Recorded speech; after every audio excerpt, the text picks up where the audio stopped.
Napakalakas ng hampas ng hangin mula sa karagatan habang unti-unting lumalapit ang aming sinasakyang lantsa sa pampang ng isla.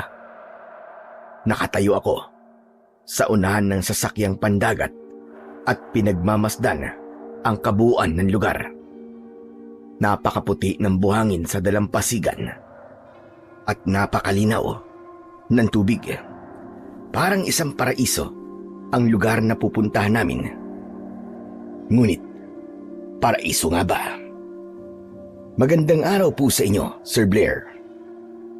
Ako po si Lando. Isa po ako sa palaging nakikinig ng mga bagong uploads ninyo sa inyong mga YouTube channel na The Voice Addict at mga kwento ni Apong Isaac. Sumulat ako sa iyo para ikwento ang mga naging karanasan ko sa pagpunta sa isla na yon. Isang malaparaisong lugar, pero may tinatagong kakaibang lagim. Habang padaong kami, amoy ko ang lansa ng hangin at ramdam ko din ang unti-unting pag-init ng suot kong kwintas sa aking leeg. Sa mga pagkakataong yon, ay gusto ko nang umatras at sabihin sa mga kasama ko ang masama kong kutob. Pero nang lingunin ko sila, makikita sa kanilang mga muka ang sobrang excitement at saya nang makita ang lugar na aming seserbisyuhan. Ngunit hindi nila alam na yung kinakasabikan nilang puntahan ay siya pa palang magpaparanas sa amin ng isang kakaibang karanasan at maglalagay sa amin sa isang nakakatakot na sitwasyon na ni sa panaginip ay ayaw maranasan ng sinuman. Ang akala ng lahat ay swerte kami dahil kami ang napiling magluto at mag-cater sa isang VIP only na event. Pero mali sila. Ito na po, Sir Blair. Sisimulan ko na. Pero bago yun, ako po ulit si Lando. At ito ang aking kwento. Hala, Mang Lando, tignan mo oh. Ang ganda-ganda naman ng pupuntahan natin. Mas maganda pa ata to kaysa dun sa mga posters na nakikita ko eh. Para po talagang paraiso. Parang yung ano po, yung Boracay. Pwede kaya tayong maligo dyan mamaya o kaya bukas kapag tapos na po ang trabaho natin? Huwag yan ang iniisip mo, bata. Hindi tayo nagpunta dito para magbakasyon. Nandito tayo para magtrabaho. Baka nakakalimutan mo na kailangan nating serbisyuan ng maayos ang mga kliyente natin, lalo na't mga mayayamang tao at politiko ang ating ipagluluto. Kaya mag-focus ka. Opo, natutuwa lang naman po ako na makarating po sa ganitong klaseng lugar eh. Isipin niyo po, kahit mga kusinero lang po tayo, nakakapunta tayo sa mga lugar na pangmayaman. Grabe, hangang-hanga po talaga ako kay Gob. Akalain mo, pag-aari lang niya ang buong isla na to. Napakayaman nga niyang talaga. Hindi ko na sinagot ang bata. Lalo at padaong nasa pangpang ang lantsa. Ilang sandali pa ay tumigil na ito nang sumadsad na sa buhangin. Ibinaba na ang mahabang tabla na magsisilbing tulay sa aming pagbaba. Hindi pa man kami tuluyang nakakababa ay sumalubong na kagad ang isang lalaking nakasuot ng uniforme ng pulis. Nakatayo siya mismo sa daungan, nakapamewang at nakakunot ang noo habang pinagmamasdan ang pagbaba ng mga kasama ko. Hoy! Bilisan nyo nga kilos! Napakabagay niyong gumalaw ah! Kanina pa naghihintay si Governor sa mansyon. Huwag kayong tatanga-tanga dyan. Ibaba nyo ng lahat ng gamit. Bilisan nyo! Nakita kong umasim ang muka ni Kulas dahil sa narinig niya. Bitbit niya ang isang maliit na kahon na may lamang mga sandok. Nakatingin siya sa pulis. Inirapan niya ito at sinimangutan ng palihim. Lumapit siya sa akin at saka bumulong. Grabe naman po ang pulis na yun, Mang Lando. Ang angas tsaka ang yabang. Akala mo siya yung boss eh. Tauhan lang naman siya ni Gob. Manahimik ka, Kulas. Mamaya marinig ka pa niya. Lalo tayong pag-initan. Hayaan mo na lang siya. Gawin na lang natin ang trabaho natin. Sige na, tara na. Nagsimula na kami maglakad, papasok sa pinakagitna ng isla. At sa dulo ng mahabang kalsada ay nakatayo ang isang napakalaking mansyon. 2 palapag ito at kulay krema ang mga pader. Malalaki ang mga bintana nito at sa itaas na bahagi ay may isang beranda. Napakalawak ng bakuran nito at may mga estatwang marmol na nakatayo sa bawat sulok. Grabe! Ang yaman pala talaga ni Gob Vic. Ang ganda nitong mansion niya, oh. Siguro napakaraming kwarto sa loob niyan. Ang swerte naman ng mga nakatira dyan. Panigurado, malalambot ang mga kama nila. Mag-apply kaya akong boy para dito na ako tumira. Huwag kang masyadong humanga sa mga nakikita mo. Hindi naman porkit magandang lugar na pagtatrabahuan mo ay magiging maganda din ang trato nila sa'yo. Hala, judgmental ka naman, Mang Lando. Paano hindi magiging maganda ang trato nila sa atin? Napakabait daw ni Gobernur. Di ba nga marami siyang natutulungan? Saka palagi siya nagpapamigay ng bigas at tulong pinansyal sa mga mahihirap. At naniwala ka naman doon na talagang tumutulong siya. Hindi mo ba alam na korap ang opisyal na yan? Sa totoo lang, ay ayoko sa kliyente natin. Kung hindi lang talaga dahil sa pakiusap ng bayaw ko, hindi ko tatanggapin to eh. Yung nakikita mong mansyon, galing yan sa pera natin. Magnanakaw ang taong iniidolo mo. Hindi po totoo yan, Mang Lando. Sus, maniwala ka sa akin, bata. Maraming itinatagong baho ang magnanakaw na yan. Kita mo? Ang kapal ng mukha na magpatayo ng ganyang mansyon. Galing yan sa mga tax ng taong bayan? Hindi na nakasagot ang bata sa mga sinabi ko. Napakamot na lang siya sa ulo. Matapos yun, ay nakita kong lumapit na ulit sa amin ang pulis. Tumayo siya sa harap namin. Tinignan niya kami isa-isa. Tila sinusuri ang bawat galaw at ekspresyon ng aming mga muka. Hoy, kayong dalawa dyan. Kanina pa kayo nagbubulungan ah. Anong pinag-uusapan nyo ah? May sinasabi ba kayong masama labang kay Gobernur? Ay, wala naman po. Wala kami sinasabing masama, sir. Humahanga lang po kami at itong bata sa ganda ng lugar na to.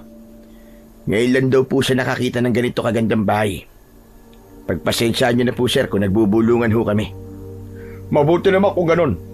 Akala ko kung ano-ano nang pinagchichismisan nyo eh. O siya, wag nang maraming daldal. Sa lugar na to, sinasabi ko sa inyo, bawal ang may ingay. Kaya itikom nyo mga bibig nyo at sumunod kayo sa akin. Bago kayo makapasok sa kusina, magsasagawa muna ako ng inspeksyon. Lahat ng gamit nyo ay ilalagay nyo muna dito sa lamesa. Kukunin ko mga yan. Bawal yan sa loob. Nagkatinginan kami ng mga kasama ko. Baka sa kanilang mga muka ang pagkalito at pagtutol sa utos ng pulis. Hindi kasi karaniwang kinukuha ang mga personal na gamit namin sa tuwing nagkikater kami sa ibang lugar. Hindi ko tuloy mapigilan ang magtanong. Mawalang galang na ho, sir. Pero bakit kailangan niyo pong kunin ang mga bag namin? Yung cellphone baka naman po pwedeng dalhin sa loob. Para naman po may magamit kami kung sakaling may emergency. Hindi kailangan ng mga yan sa loob. Para to sa safety purposes. Napakaraming matataas na opisyal at mayayaman ang bisita ng gobernador bukas ng gabi. Kaya maigpit ang seguridad namin. Walang pwedeng kumuha ng litrato at walang pwedeng maglabas ng impormasyon tungkol sa nangyayari sa loob. Sige na, ilapag nyo na lahat ng mga gamit nyo kung ayaw nyo magkaproblema tayo. Wala kaming nagawa, kundi ang sumunod na lang. Isa-isa naming ipinatong ang aming mga bag sa mesa. Pagkatapos niyang kunin ang aming mga gamit, nag-utos siyang pumila kami. Sinimulan niyang kapkapan ang mga nauna sa pila. Nang ako na ang susunod, kalmado lang akong tumayo sa harap niya. Nagsimula siyang kapain ang aking bewang. Ngunit pagkahawak pa lang niya sa akin, bigla siyang napaatras. Binitiwan niya ako kagad at nakita ko ang matinding gulat sa kanyang mga mata. Tumingin siya sa mga palad niya at pasimple itong ipinagpag. "Bakit to, sir? May problema po ba?" Hindi umimik ang pulis. Nanatili lang siyang nakatitig sa akin ng ilang segundo at pagkatapos ay saka siya umubo ng bagya at iniiwas ang tingin sa akin. Tumalikod siya at nag-utos na sumunod na kami papasok. Kinuha na ng mga tauhan niya ang aming mga gamit. Pagpasok namin sa loob, dinala kami sa isang napakalawak na kusina ng mansyon. Muling humanga ang lahat, lalo na ang batang si Kulas.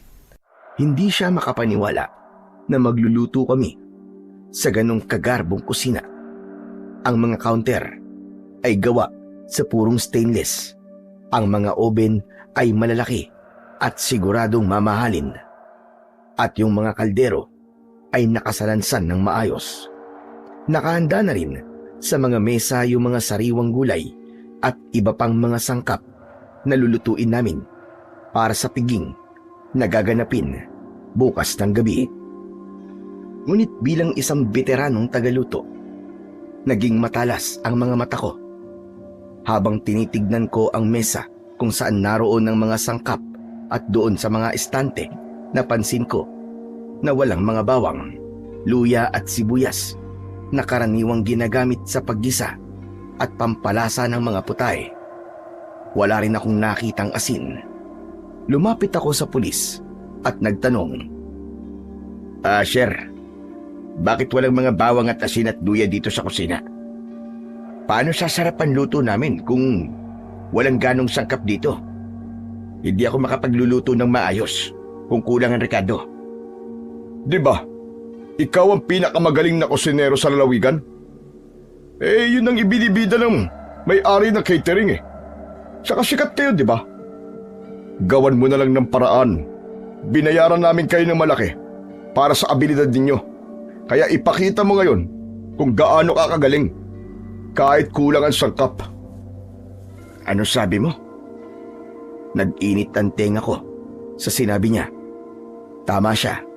Ang catering services na pinagtatrabahuan ko ay ang pinakasikat sa buong lalawigan namin. Ang negosyo naming magbayaw ay nakilala dahil sa kalidad ng aming serbisyo. Mga kilalang tao na ang aming nagiging mga kliyente, mga mayayaman, mga negosyante, at maging mga politiko. Ako ang head chef at kasosyo ko sa negosyo ang aking bayaw at kapatid.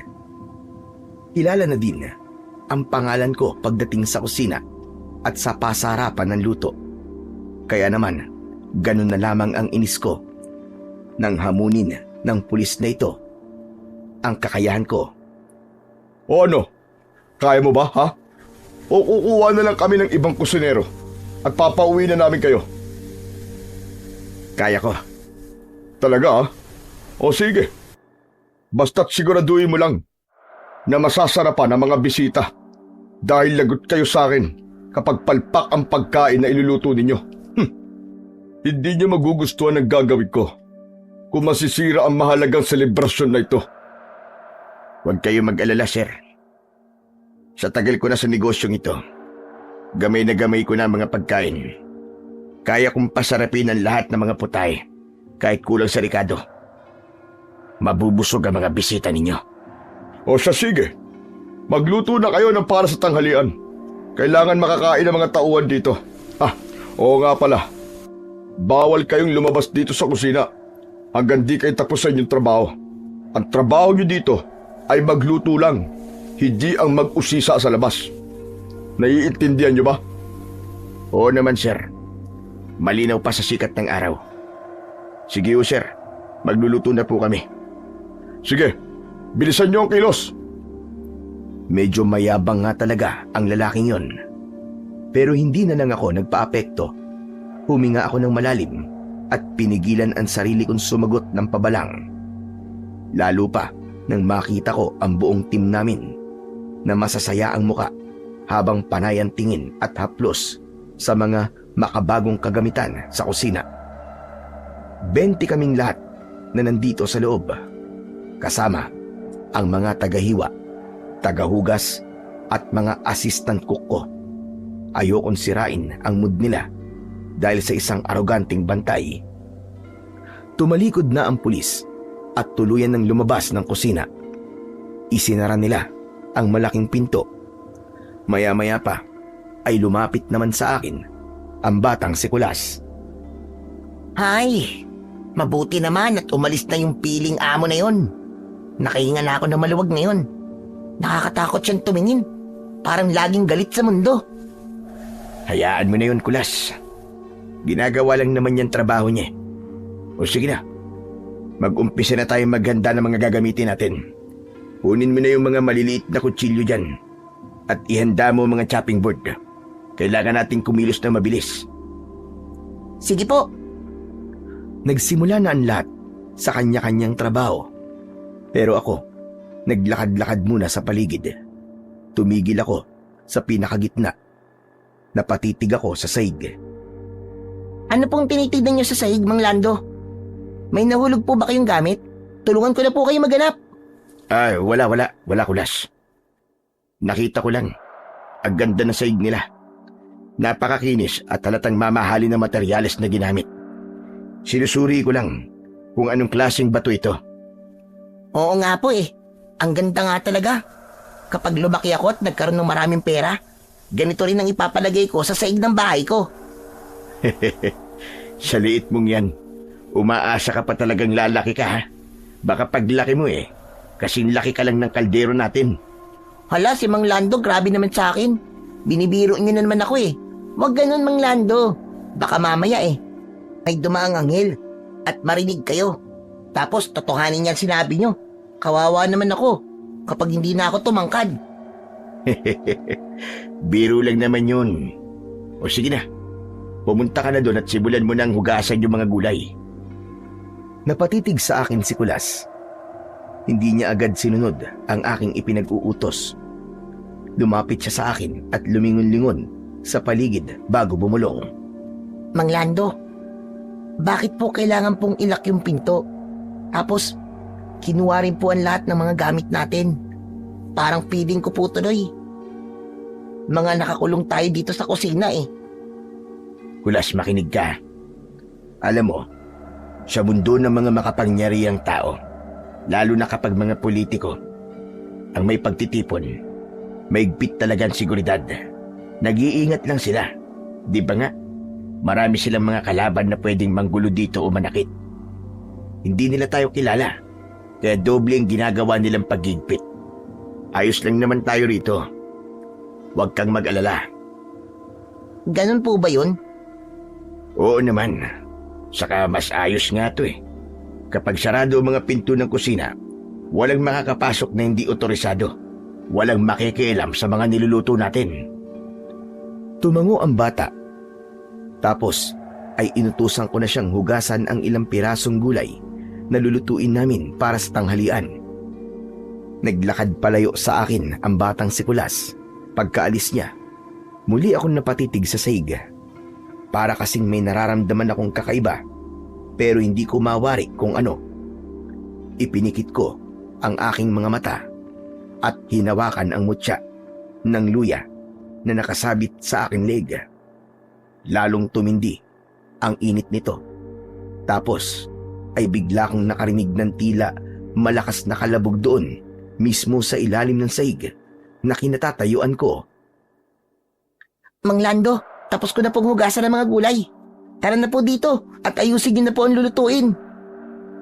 Agad akong lumapit sa aking mga kasamahan at isinantabi ang kaba. Nagsimula na kaming maghiwa at maggisa. At nang malapit na kaming matapos magluto, bigla namang bumukas ang pinto ng kusina. Pumasok doon si Governor Vic Nakangiti itong bumungad.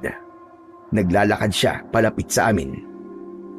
Kumusta mga kusinero ko? Ayos lang ba kayo dito? Opo. Ayos na ayos lang po kami dito, Gob. Ang ganda po ng kusina ninyo. Ngayon lang po kami magluluto sa ganito kagarang kusina. Salamat naman at nagustuhan ninyo kusina ko. Kung ganun, ay inaasahan ko na maihahanda ninyo ang pinakamasarap na putahe para bukas. Balita ko mahusay daw ang tagapagluto. Opo. Siya po ang pinakamagaling at pinakamasarap magluto na chef. Hindi po kayo mapapahiya sa kanya, Gobernador. Ano ka ba naman, Kulas? Sagot ka ng sagot dyan. Nakakahiya naman kay Gob. Kayo kasi man Lando tahimik niyo masyado nagtatanong si Gob. Ayaw niyo naman sumagot. May punto naman kasi ang bata, Lando. Tama ba ikaw si Lando? Ikaw ang head chef, hindi ba? Oo. Ako nga po. Mabuti naman. Ikinagagalak kitang makilala, Lando. Malaki ang tiwala ko sa rekomendasyon sa iyo. Huwag kayong mag-alala. Hindi ko kayo pababayaan dito. Lumingon ang gobernador sa kanyang mga tauhan na may dalang mga plastik mula sa isang sikat na fast food chain. Ipinatong nila ang mga ito sa gitna ng isang mahabang lamesa. Alam kong pagod kayo sa biyahe. Tapos isinabak kagad kayo sa pagluluto. Pasensya na kayo. Ayos lang naman ho yun, Gob. Wala ang problema. Malapit na pumaluto mga pagkain. Salamat naman kung ganun. Siya nga pala, may bitbit akong mga pagkain para sa inyo. Pagkatapos nyo magluto, yung mga kasabay ko na ang bahalang magsilbi. Tutali, para naman sa kanila ang pagkain na yan. Sige, Gob. Kumain na din kayo pagkatapos. Ipapatid ko din kayo mamaya doon sa magiging tulugan ninyo para makapagpahinga kayo ng lubos. Marami-rami ang lulutuin nyo para bukas. Kailangan nyo ng lakas. O siya, sige. Iiwan ko na muna kayo. Paglabas ni Gobernador, ay muling pinadlak ang pintuan mula sa labas. Agad na sumugod ang staff ko sa mesa. Gutom na ang lahat, kaya mabilis nilang binuksan ang dala niyang pagkain. Hinayaan ko na sila dahil tapos naman na sila sa kanilang ginagawa. Ako na lang ang bahalang tumapos sa aking niluluto. Mang Lando, ang sarap po nito. Talaga? Manok lang naman yan tsaka spaghetti. Kahit na po masarap pa rin. Mabuti pa si Gobernador. Mabait at maalalahaning tao. Hindi tulad nung tauhan niyang pulis. Akala mo kung sino Tumingin ako kay Kulas at sa mga kasamahan kong masayang kumakain. Ipinagpatuloy ko ang pag-aasikaso sa huling nakasalang na putahe. Hindi muna ako sumabay sa kanila. Hinintay ko munang matapos at maayos ang lahat ng niluluto namin. Kahit papano ay masaya akong makita na busog na ang mga kasamahan ko pagkatapos ng pagod sa biyahe at pagluluto. Maya-maya pa ay pumasok na ang mga katulong sa mansyon. Kinuha na nila ang mga iniluto namin para dalhin sa labas. Agad kong nilinis ang mga dumi sa kalan nang masiguro na malinis na ang pwesto. Doon pa lang ako naupo para kumain ng mabilis. Makalipas ang halos 30 minuto, pumasok muli sa kusina ang pulis na masungit. Tayo na. Dadaling ko na kayo sa tutuluyan nyo para makapagpahinga na, sabi ni boss. Tumayo na kami at nagsimulang maglakad habang binabaybay namin ang gilid ng mansyon. Hindi ko maiwasang lumingon-lingon sa paligid. Malawak ang bakuran. May mga naglalakiyang puno ng mangga at santol. Huminto kami sa tapat ng isang malaking kubo. Pagpasok namin, may 10 double deck kaming nakita na may maayos na kama at mga unan. Kumpleto rin ang mga gamit. May 2 malinis na banyo. May sariling kusina na may mga kaldero at kawali. At meron na ding mga stocks ng bigas at iba't ibang pagkain na pwedeng lutuin. Grabe talaga, Mang Lando.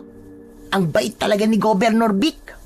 Ang ganda dito sa pinaglagyan niya sa atin. Kubo, pero ang sosyal lang dating, di ba? Oo nga. Pero pwede bang itahimik mo muna yung bibig mo? Mamaya pagkamalang ka pang may saltik dahil dyan sa kadaldalan mo. Maingay ka. Abe, masakit sa tinga Mang Lando naman, no, grabe naman talaga kayo sa akin. Humahanga lang naman po ako Naglakad si Kulas at tinignan ang mga kama. Inupuan niya ang mga ito at tuwang-tuwa siya nang maramdaman niyang malambot at mabango ang mga unan at kutsyon. Nang matapos doon, ay mabilis siyang pumasok sa isa sa mga banyo. Tignan nyo, Mang Kulas, oh. Ayos din ang banyo. May shower pa. Hindi ko na lamang siya sinagot. Inilapag ko ang aking gamit sa bakanting kama sa tabi ng bintana habang sinusubukan naming maging komportable sa aming tutuluyan. Biglang pumasok ang masungit na pulis. Tumayo siya sa gitna namin. Makinig kayong lahat. May mga rules tayo dito sa loob ng kubo na dapat ninyong sundin para sa kaligtasan ninyo. Ano na naman po yun? Maaari ninyong gawin ang lahat ng gusto ninyong gawin dito sa loob. Isa lang ang bawal. Bawal kayong lumabas kung di naman kayo kailangan sa labas. Tandaan nyo to. Wag na wag kayong lalabas. Bakit po? Sayang naman, sigurado ako maganda ang view sa labas, lalo na po doon sa may tabing dagat. Baka naman po kahit sandali lang. Hindi naman po kami maninira ng mga gamit dito Manahimik ka. Hindi ko sinabi ang rules na to para makahingi kayo ng exception. Pero sige, lumabas ka kung yan ang gusto mo. Pero kung aksidente kang madedo at mapagkamalan ng mga kasama ko ng isang masamang tao na pag-alagala dyan sa labas, magpasensyahan tayo. Grabe naman yon. Deads kagad. Gagala lang. Kulas, tama na. Sumunod ka na lang. Wala namang masama sa rules nila Sumunod na lang tayo. Sige po, Mang Lando. Sorry po. Mabuti kung susunod kayo sa sinabi ko. Walang mangyayaring masama sa inyo. Basta maging masunurin lang kayo, okay? O ikaw bata, maliwanag na ba sa'yo ang lahat? Tumango si Kulas. Wala nang nagsalita sa amin matapos yun. Wala na ding nagreklamo. Nang makitang nakuha na niya ang gusto niyang pagsang-ayon, tinalikuran niya na kami at marahas na isinara ang pinto ng kubo. Naiwan kami na nagkakatinginan. Oh, narinig niyo yun na? Walang lalabas kahit anong mangyari. Anong gagawin? Di matulog. Tara na, magpahinga na tayong lahat. Marami tayong gagawin bukas. Mapapasabak tayo sa trabaho, kaya kailangan nating magpahinga ng gusto. Pagkasabi ko nito, ay nahiga na ako at pumikit. Hindi ko alam kung gaano ako katagal na nakatulog noon, pero paggising ko, nakita ko na lahat ng mga kasama ko ay mahimbing nang natutulog sa kani-kanilang double deck. Tumayo ako at sumilip sa bintana. Gabi na. Muli akong bumalik sa kama. Eksaktong pag-upo ko ay nakita kong bumangon si Kulas. Mang Lando, salamat naman po't gising na kayo. Kanina ko pa po kayo iniintay na magising Pasensya na iyo. Nakatulog ako na maimbing Ano bang oras na? 11:00 na po ng gabi dito sa relo ko. Ano ka mo, 11:00? Aba, bakit di mo ako ginising ng medyo maaga-aga pa? Ano po kasi, ang sarap po ng tulog ninyo Mukhang kailangan niyo po ng pahinga. Kaya, hinayaan ko na lang po kayo matulog.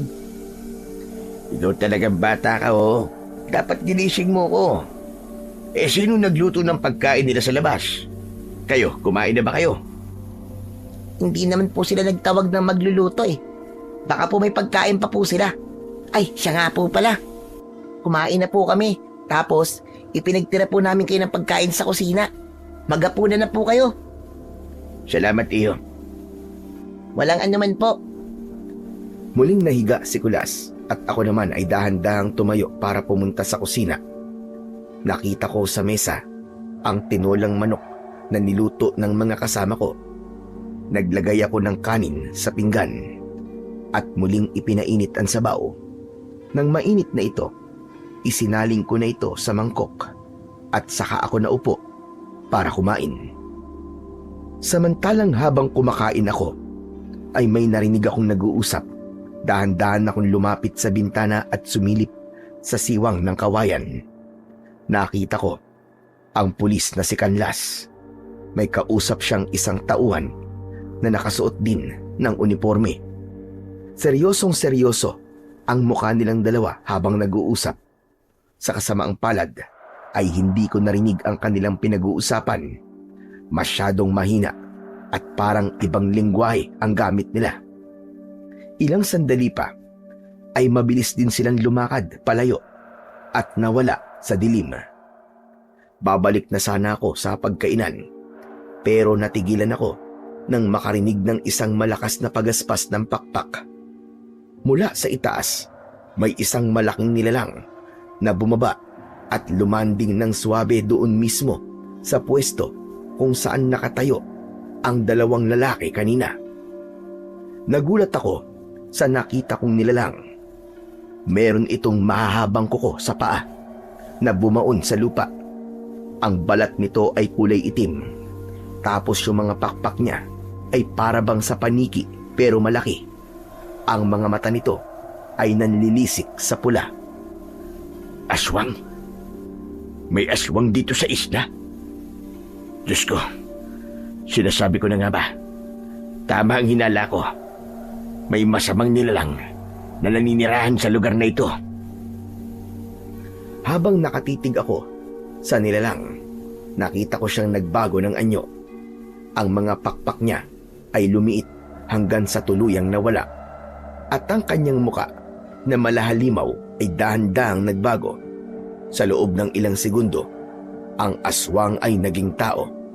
Namukaan ko siya. Isa ito sa mga tauhan ng pulis na nagbantay sa amin nung kami ay nasa malaking kusina ng mansyon. Sa pagkakataong yun, hindi ko na nagawang ubusin ang pagkain ko dahil sa halo-halong emosyon ko. Saka nawalan na rin ako ng gana. Iniwan ko ang plato ko sa mesa at dahan-dahang bumalik sa aking kama. Humiga ako pero dilat na dilat ang aking mga mata. Hindi ako dinalaw ng antok. Matagal kong inisip kung bakit meron silang tauhan na isang aswang. At nabuo sa isip ko ang isang masamang hinala. Imposibleng hindi ito alam ni Gobernador. Sa laki ng kanyang kapangyarihan at higpit ng seguridad dito, hindi makakapasok ang ganung uri ng nilalang nang hindi niya pinahihintulutan. Maliban na lang kung siya ay isa ring aswang. Malalaman ko rin ang sekreto mo, Gob. At kapag nalaman ko na isa ka ding aswang, hindi kita tatantanan. Papatayin kita at uubusin ko kayong lahat. Napakuyom ang aking palad habang nakatingin sa kisame ng kubo. Nangako ako sa sarili ko na hindi ako papayag na may masaktan sa amin. Ipaglalaban ko ang aking mga tauhan kahit na ano ang mangyari. Ilang sandali pa dahil sa sobrang pag-iisip at pagod ng katawan, hindi ko na namalayan na dahan-dahan na pala akong nakatulog. Kinabukasan pagising ko, maingay na sa loob ng kubo. Abalang-abala na ang lahat sa pagluluto at pagkikwentuhan. Mukhang maaga silang nagising para maganda. Oh, gising na pala kayo, Mang Lando. Magandang umaga po. Ang sarap po ng tulog nyo ah. Magandang umaga rin. Pasensya na kayo Medyo napahaba yata ang pagtulog ko. Habang nag-uusap kami, ay biglang bumukas ang pinto. Si Canlas ang agad na nakita naming bumungad. Tulad ng dati, seryoso at mayabang pa rin ang kanyang aura. Oh, ano pang tinutunga-tunga nyo dyan? Bilisan nyo na ang kilos. Kailangan nyo na magsimulang maganda para sa pagkain mamayang gabi. Sige, sir. Bibilisan na po namin.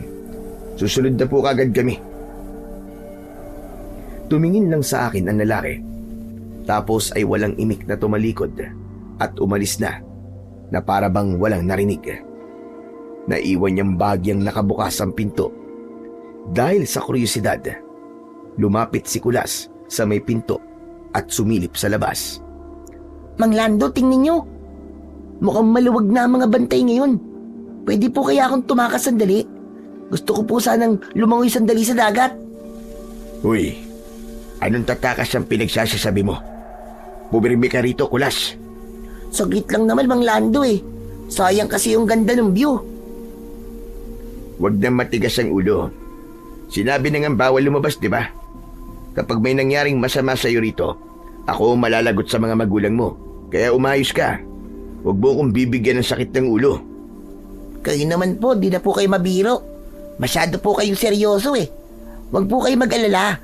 Babe lang naman po ako rito. Promise. Pagkasabi nun, ay siya na ang kusang nagsarado ng pinto. Saka siya naglakad palapit sa lalagyan ng mga pinggan. Kumuha siya ng ilan at iniayos ito sa ibabaw ng mesa. Sakto namang tapos ng maluto ang mga pagkain na iniluto nila. Oh, kumain na po tayo. Kailangan damihan ng lamon dahil sigurado mapapalaban po tayo hanggang mamayang gabi. Sinabi mo pa, Kulas. O siya, sige na. Kumain na tayo. Matapos ang agahan, muling bumalik ang sundo. Sa pagkakataong ito, hindi si Kanlas ang dumating, kundi isang lalaking mukhang mas matapang pa sa pulis. Sinabi nito na ipinapatawag na kami sa kusina. Agad namang kaming sumunod ng aking mga kasamahan. Pagpasok namin sa malaking kusina ng mansyon, sinalubong kami ng isang kakaibang amoy. Mang Lando, ang lansa po yata ngayon. Bakit po? Ganito po ang amoy ng kusina. Hindi ko rin alam, Kulas. Baka dahil sa mga karne na inimbak nila dyan sa box. Baka nga po. Grabe. Napakadami naman po ng mga karne na yan. Ano po kaya ang mga yan? Parang baka po, no? O baka tupa? Lumapit kami sa malaking lamesa kung saan nakalagay ang mga karne na nasa box. Sa unang tingin, mukha itong baka dahil sa pula ang kulay nito. Pero habang tinititigan ko, para bang may kakaiba. Ang taba nito ay hindi madilaw-dilaw na gaya ng sa baka. Sa halip, ito ay maputi at pino. Para bang taba ng baboy ramo, pero mas malambot tignan. Ang mga hibla ng laman ay masyadong mahaba at ang mga buto ay hindi malalaki. Payat ang mga ito. Dahil sa kakaibang kutob ko, nanguha ako ng palanggana at nilagyan ko ito ng tubig mula sa gripo. Tapos ay inalis ko ang aking kwintas at inilubog ko ito sa tubig. Pagkalipas ng 5 minuto, kinuha ko ang kwintas at muli itong isinuot. Lumapit akong muli sa mesa. Kumuha ako ng 1 piraso ng karne at inilagay ko sa palanggana. Sa loob ng ilang segundo, nag-iba ang kulay ng tubig at ang pulang karne ay unti-unting nagbago ng itsura. At doon, nanindig ang balahibo ko sa katawan. Hindi yun baka, kundi isang putol na braso ng tao. Teka, ano pong ginagawa niyo, Mang Lando? Halos mapaigtad ako nang marinig ko ang biglang pagtatanong ni Kulas. At sa sobrang gulat ko, naitapon ko ang tubig ng palanggana at ang laman nun sa lababo. Mabilis kong tinakpan ng palanggana ang piraso ng karne na yon. Hinarap ko si Kulas na nakakunot ang noo. Bakit ka ba nang gugulat, Kulas? Po, pasensya na po. Hindi ko naman po sinasadya eh. Ano po ba kasi yung ginagawa nyo? Napakaseryoso nyo po eh. Saka bakit po nyo tinapon dyan sa lababo yung karne? May uod kasi. Hinaluan ata ng bulok na karne itong nasa box. O, sige na, ako nang bahala dito. Tulungan mo na muna silang maghiwa ng mga gulay at iba pang mga rekado. Sige po. Nang tumalikod na siya, Mabilis kong kinuha ang piraso ng karne na yon at tinitigang ko muli. May bahagi sa balat nito na may kupas na tato. 3 maliliit na tuldok yon. Matapos akong makasigurado na karne nga ito ng tao, agad ko itong ibinalik sa ilalim ng ibang karne para hindi na ito makita ni Kulas. Ayokong madamay ang bata sa takot na nararamdaman ko. Eksakto namang bumukas ang pinto at pumasok si Gobernador. Malapad ang kanyang pagkakangiti. Magandang umaga sa inyong lahat. Kumusta na mga sangkap natin? Magandang umaga din ho sa inyo, Gob. Maayos naman po ang lahat. Maliban lang ho sa napansin ko. Wala ho kayong istak ng bawang at luya rito eh. Medyo mahirap matanggal ang lansa kung wala ho yun. Nako, huwag niyo nang lagyan ng ganon. Kasi, allergic ako sa mga gulay na yon. Namamantal at namamaga ang mukha ko kapag nakakain ako ng pagkaing may bawang o luya. Ah, ganun ho ba? Kaya naman po pala. Tumawa ng bahagya ang gobernador. Tapos ay lumapit siya sa akin. Maya-maya ay tinignan niya ako mula ulo hanggang paa. Tila ba sinusuri niya ako. Lando. Gusto sana kitang makausap. Bakit po, Gob? May kailangan po ba kayo sa akin? Oo. Alam mo, napakahalaga ng event mamaya. Ang mga bisitang darating ay mga espesyal na tao. Gusto ko sanang ibilin sa iyo na pagbutihan mo ang iyong trabaho. Pasarapin mo ng gusto ang mga putahe. Dahil kapag nasiyahan at nasarapan ng aking mga bisita, ay gagantimpalaan kita. Po? Ano pong gantimpala? Malaking tip! Malaking tip, Lando. Kaya siguraduhin mong masarapan lahat ng lulutuin mo. Nagkakaintindihan ba tayo? Oo naman po. Ako na pong bahala. Sisiguraduhin kong hindi nila malilimutan na ang lasa ng lulutuin ko. Yan ang gusto kong marinig. Kalas, bantayan mong maigi ang grupong ito. Ibigay niyo sa kanila lahat ng kailangan nila. O sige, alis na ako. Marami pa akong aasikasuhin sa labas. Sige po, Gob. Pagkaalis na pagkaalis ni Gobernador ay bumuga ako ng hangin sa isip ko. Sinabihan ko siyang sinungaling. May kutob ako na kaya baka ayaw niya ng bawang at luya dahil aswang siya at lahat ng mga bisita niya. Lumingon ako kay Kulas na busy sa paghihiwa ng mga sangkap. Nagdesisyon ako na kailangan ko ng kumilos bago pa mahuli ang lahat. Nilapitan ko si Canlas at agad akong nakiusap. Sir Canlas, baka naman ho pwedeng makuha yung bag ko. May mga dala lang kasi akong sikretong sangkap doon. Alam niyo naman, pangalan ko nakataya rito. Gusto ko talagang sumarap ng gusto ang luto para naman matuwa si Gob. Hindi pwede. Baka mamaya lason pala yung ilalagay mo sa pagkain ng mga bisita eh. Lason? Jesus Maria Joseph, sir. Bakit ko naman po sila lalasunin? Eh di nasira ho ang catering business namin kung ganun ang gagawin ko. Mga pinatuyong dahon lang po yun na galing sa bundok at ginagamit kong pampalasa at pampalambot ng karne. Kaya sige na ho, kahit yung bag ko lang. Kung ano ang nandyan na, yun lang ang gagamitin mo. Huwag na kayo makulit, Manlando.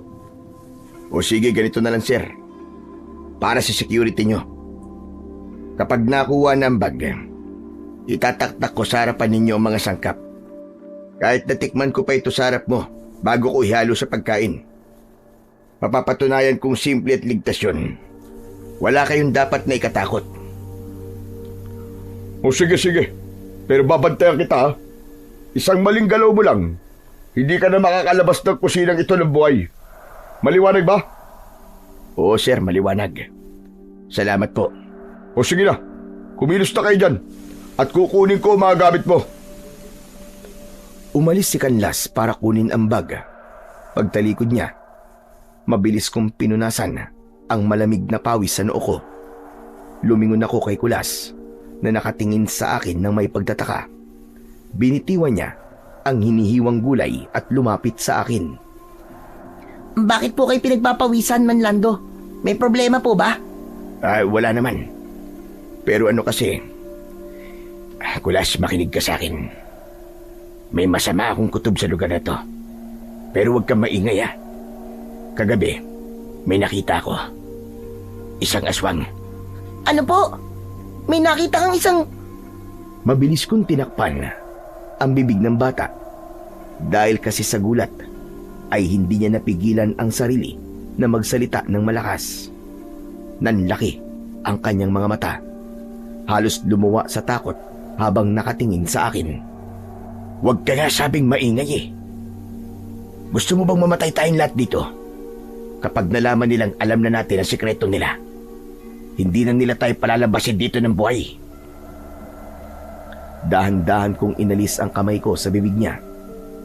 Habol niya ang kanyang hininga. Tila kinapos ng hangin dahil sa nervyos sa narinig kanina. Sigurado po ba kayo, Manglando, sa nakita nyo? Baka naman po namamalikmata lang po kayo. Sana nga namamalikmata lang ako, Kulas. Pero alam mo bang hindi baka o tupa ang mga karning nariyan? Ano po yan? Camel? Sira ulo. Walang camel dito sa Pilipinas. Pero Kulas, huwag ka mabibigla ah. Karne yan ng tao. Ha? Grabe naman yun. Imposible naman po yung mga sinasabi nyo, Manglando. Siguro may sakit na po kayo, no? Kung ano-ano na pong sinasabi nyo eh. Wala akong sakit. Nakita ko yung piraso ng karne kanina. May tattoo pa sa balat. Tao ang iluluto nating Kulas. Tao. Diyos ko po. Ayoko na po. Gusto ko na pong umuwi. Kung aswangan nandito, tumakas na po tayo. Hindi tayo makakatakas. Kita mo naman ang mga bantay, di ba? Paano tayong lulusot sa mga yun? Ang kailangan natin, isang magandang plano para pahinain ang mga aswang na yan. Yun lang ang tanging paraan para makaligtas tayo dito. Pahinain ng mga aswang? Paano naman po natin magagawa yun? Hindi ko na siya nasagot. Narinig ko kasi ang biglang pagbukas muli ng pinto. Agad kong sinenyasan si Kulas na bumalik na sa kanyang pwesto.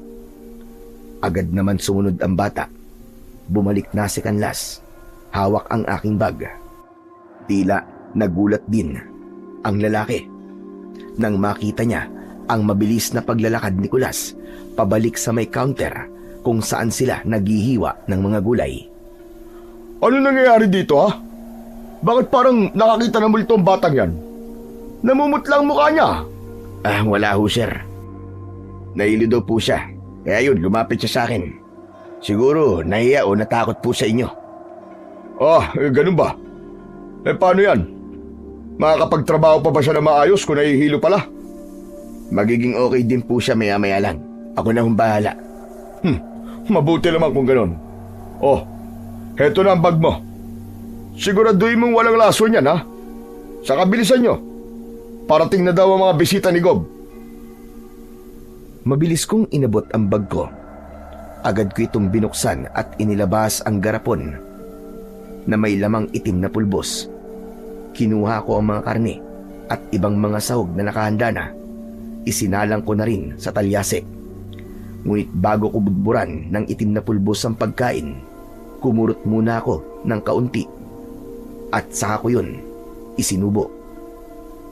Ang itim na pulbos na yun ay totoong gawa sa pinulbos na baging ng balete, tukang sasa at dinurog na bawang na itim.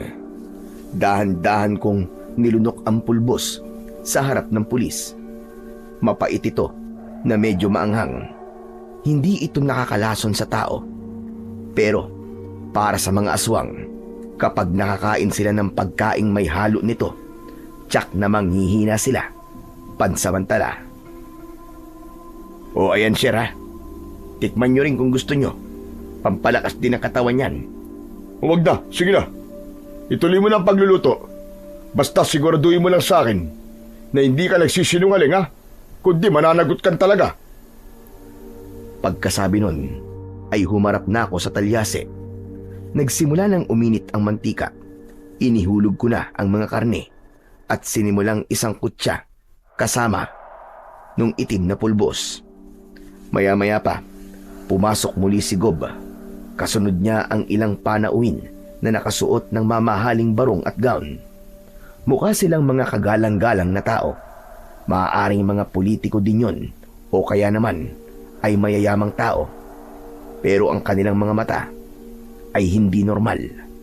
Masyadong malaki yung itim ng kanilang mga mata na bahagya pang tila kumikislap kapag natatamaan ng liwanag. Aba, ayos ah. Amoy masarap na rito. Salamat po, Gob.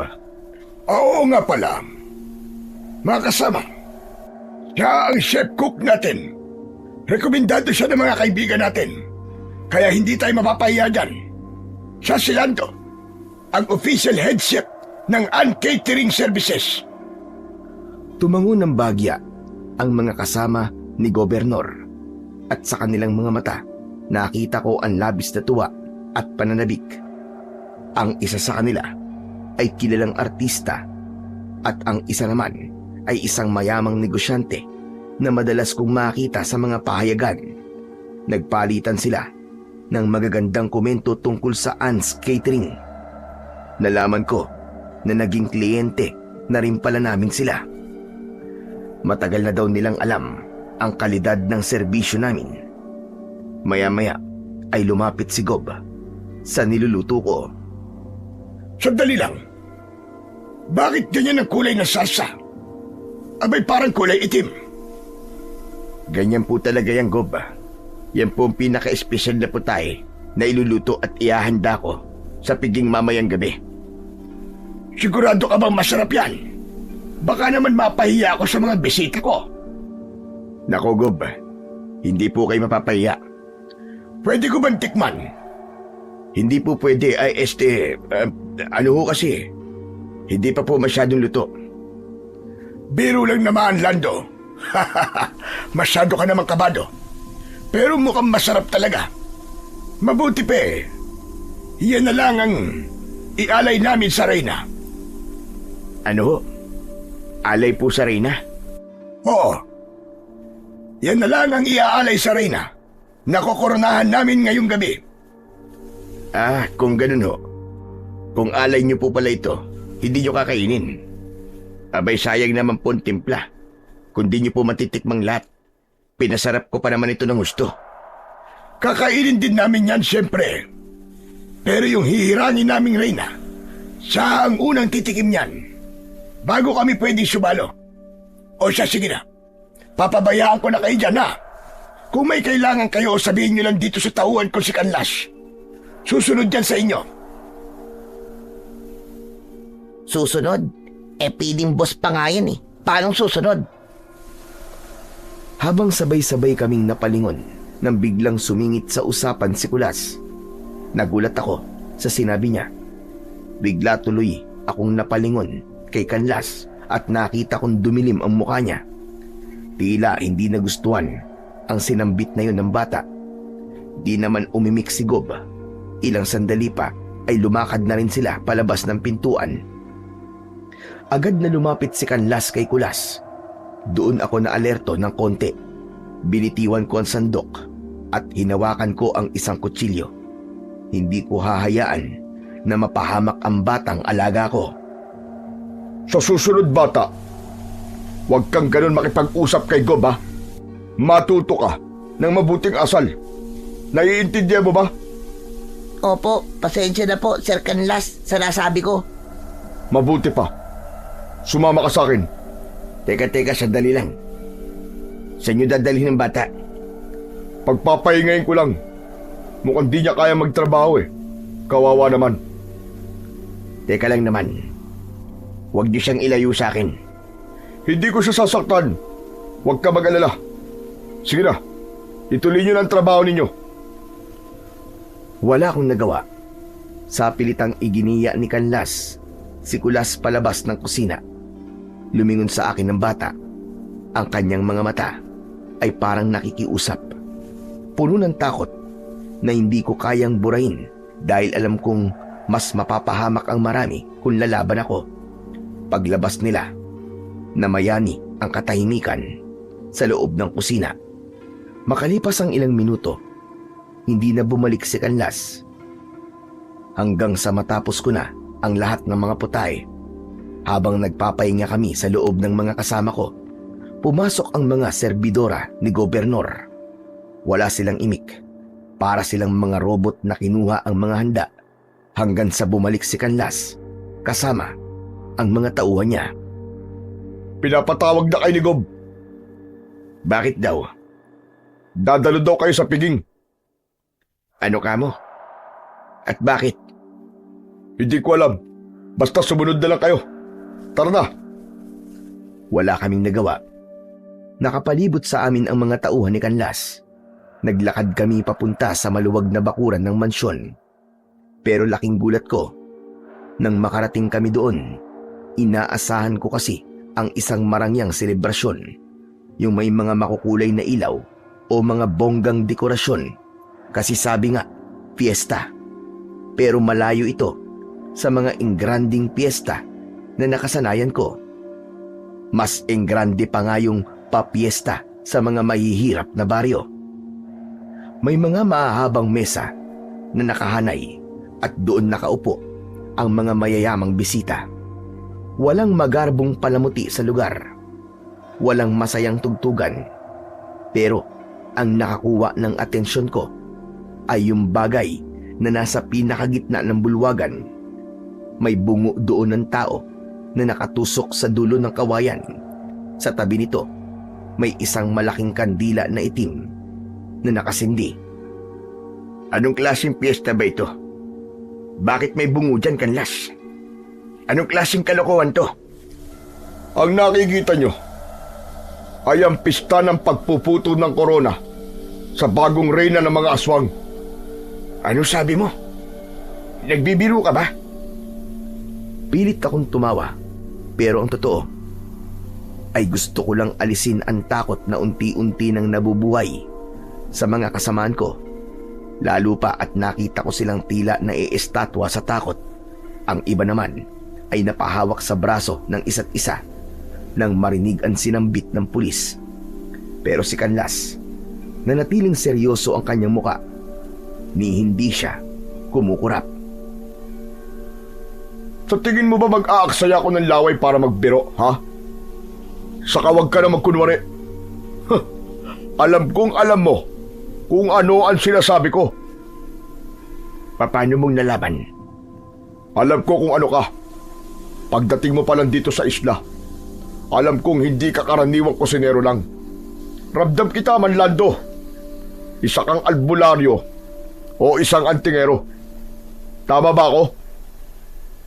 Kung alam mo na, bakit hinayaan mo pa ako na maging kusinero? Sandaan na ito.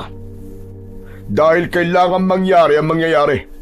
Pero huwag kayong maingay kung ayaw ninyong mapadali ang oras ninyo. Anong mapadali? Bawal kayong mag-ingay lalo na mamaya kapag lumabas na ang reyna. Kung hindi, ay papatayin nila kayo. Tignan mo sila, Manlando.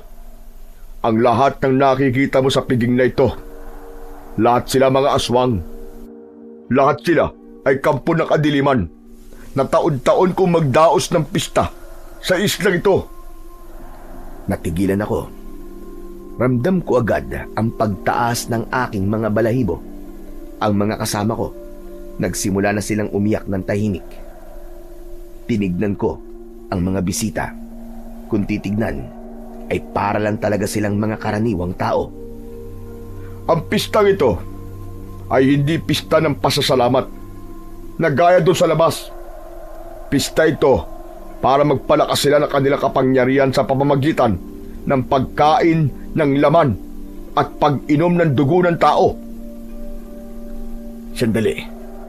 Huwag mong sabihin. Oo, Manlando. Tama ang iniisip mo. Hindi lang yung mga niluluto niyong mga karne ang handa sa piging na ito. Pati kayo. Kayo ang special menu nila ngayong gabi. Dahan-dahang napaatras ang mga kasama ko, pero agad silang hinarang ng mga kasama ni Kanlas. Marami sa kanila ang napaluhod na lang sa damuhan at ang kanilang mga kamay ay nakahawak sa kanilang ulo habang umiiyak. Merong sumubok na sumigaw, pero isang malakas na sampal ang dumapo sa kanyang muka mula sa isang gwardiya, dahilan para mapasubsob siya sa lupa. Nalungkot ako at naawa sa kanila, lalo na't alam kong ang gusto lang naman nila ay ang kumita ng marangal na pera. Ilang sandali pa ay hinarap ako ni Kanlas. Kung gusto niyong maligtas at mabuhay, magpasakop kayo sa kanila. Paglingkuran niyo si Gob habang buhay. Pero kung tatanggi kayo, gagawin kayong pagkain ng mga aswang na yan. Bakit mo sinasabi sa akin to? Hindi ba't ikaw rin ay isang aswang? Kasama ka sa mga hayop na yan. Oo, isa nga ako sa kanila. Sinasabi ko na nga ba? Sigulas, anong ginawa mo sa bata, hayop ka? Ang bata? Masyado matabil ang dila ng batang yun eh. Kaya pinatahimik ko na. Tinanggalan ko na ng dila. Para akong binuhusan ng nagyeyelong tubig sa narinig ko. Nangilabot ako ng gusto. Hindi ko akalain na may mas isasama pa pala ang mga hayop na ito. Naisip ko si Kulas, yung batang yun na kahit pagod na sa pagluluto at pagtulong sa akin, nakukuha pa rin ngumiti. Yung batang walang ibang ginawa kundi ang sumunod at maniwala na ligtas siya kapag kasama ako. Tapos ngayon, sinabi ng demonyong nasa harap ko na pinatahimik niya na ang bata at tinanggalan pa ng dila. Kumulo ang dugo ko. Hindi na takot ang naramdaman ko, kundi matinding galit at puot. Hayop kang animal ka! Pati bata, pinatulan mo! Sa sobrang galit, sinubukan kong dambayin si Kanlas, pero bigla akong natigilan nang tutukan niya ako ng baril. Nagsimulang magbulungan ang mga bisita sa malapit na mesa. Ang ilan sa kanila ay napatayo na at ang mga mata ay nakatingin sa amin. Papatayin kita, Kanlas. Papatayin kita, sinusumpa ko yan. Wala kayong awa sa bata. Walang kamalay-malay ang batang yon. Tumahimik ka! Gusto mo ba sumunod na kagad sa kanya? Gusto mo ba dito pa lang ay bunutin ko na rin ang dila mo? Gawin mo! Gawin mo na ngayon din! Dahil oras na magkaroon ako ng pagkakataon, papatayin kita. Papatayin ko kayong lahat, itaga mo yan sa bato. Ako mismo maghatid sa inyo sa impyerno. Manahimik ka! Mga kasama, sige, itali na mga yan. Siguraduhin ninyong maigpit ha. Kundi, kayo mananagot sa akin. Wala akong nagawa nang isa-isang itali ang kanilang mga kamay at paa. Hindi pa sila nakontento, kumuha pa sila ng basahan at binusulan ang kanilang mga bibig. Hoy, bitiwan niyo sila. Huwag niyong gawin yan sa mga kasama ko. Tama na! Sinubukan akong hawakan ng isa sa mga tauhan niya, pero agad ding bumitaw nang maramdaman niya ang matinding init na dumampi sa kanyang balat. Kaya naman, pinabayaan nila ako.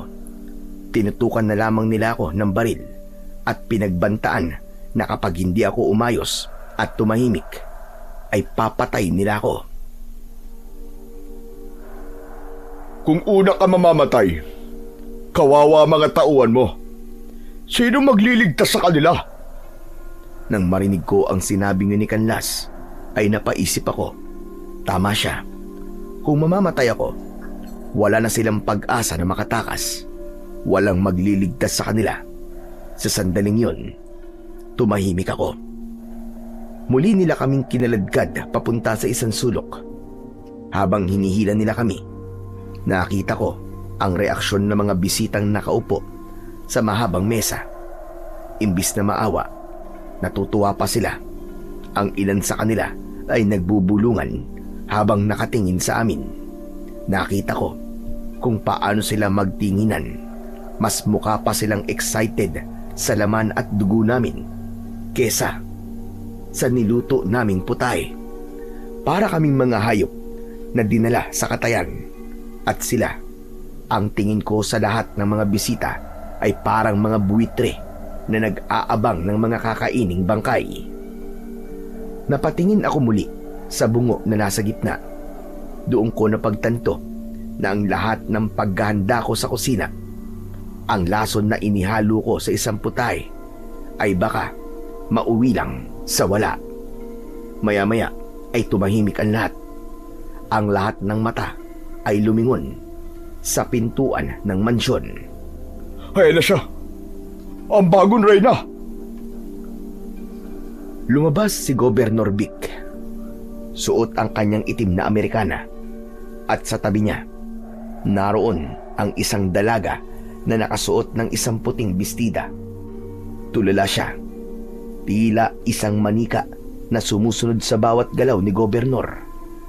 Natulala ako nang makilala ang babaeng yon. Ariana? Diyos ko po, anak! Dinala nila si Ariana sa gitna, sa tabi ng kandila, at nang nakatusok na bungo. Ang dalagang yon ay ang aking anak na halos 6 na buwan nang nawawala. Nagsimulang magpalakpakan ang mga hayop na aswang.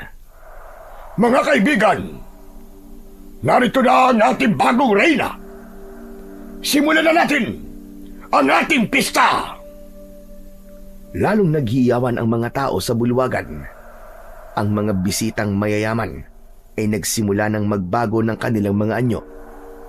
Ang kanilang mga balat ay tila kumulubot, at ang kanilang mga kuko ay humaba at tumalim. Nakatingin sila kay Ariana.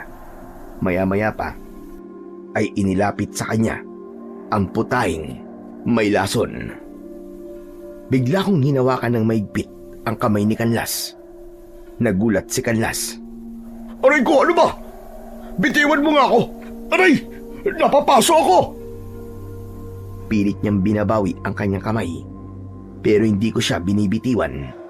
Wala na akong pakialam sa baril na nakatutok sa ulo ko ng sandaling yon. Ano ba? Bitiwan mo ako, nasasaktan ako! Ano bang problema mo? Hindi ko siya pinakinggan. Ang mga mata ko ay nakapako lamang kay Ariana. Ang anak ko ay parang isang estatwa. Tulala siya, wala sa sarili, at ang kanyang mga mata ay hindi man lang kumukurap. Ang dating masiglang muka ng anak ko ay parang wala ng buhay. Napatingin ako sa putahe na niluto ko kanina.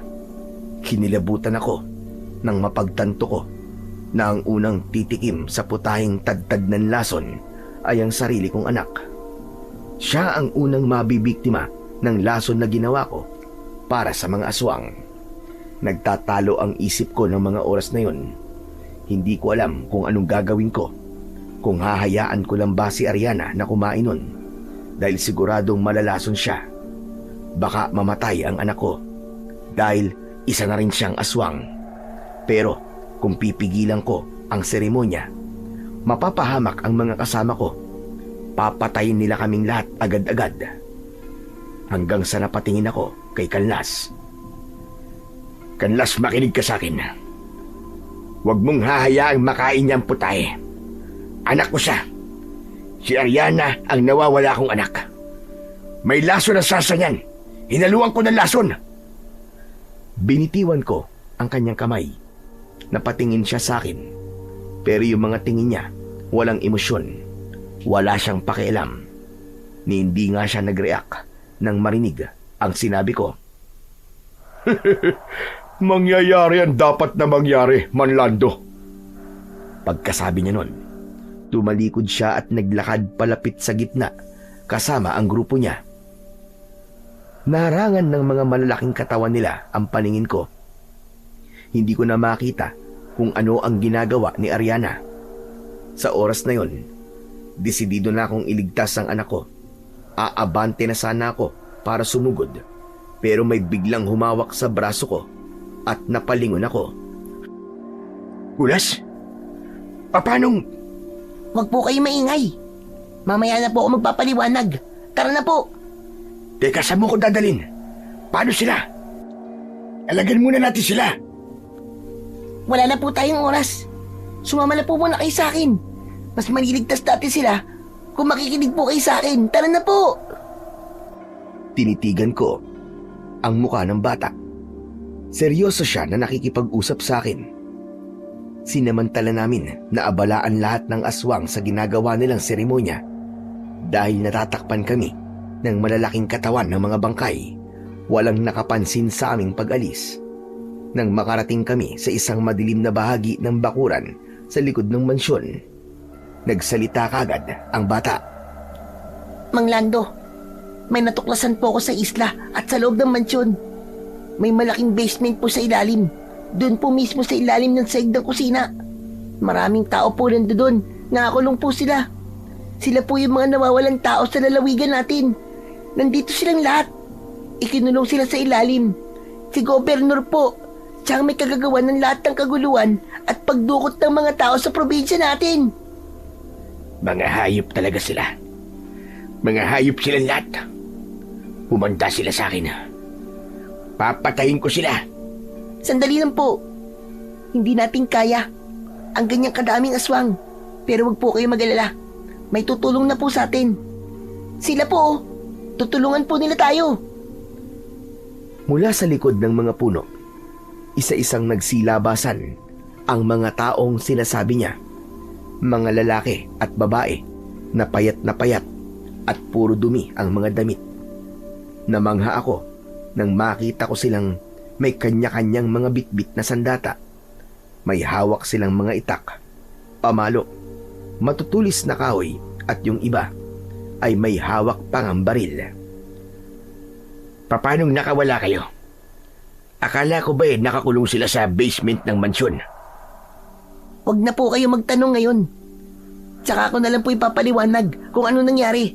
Tara na po, bago pa po mahuli ang lahat. Dahan-dahan kaming lumapit, pabalik sa bulwagan, kasama ang mga nailigtas na tao.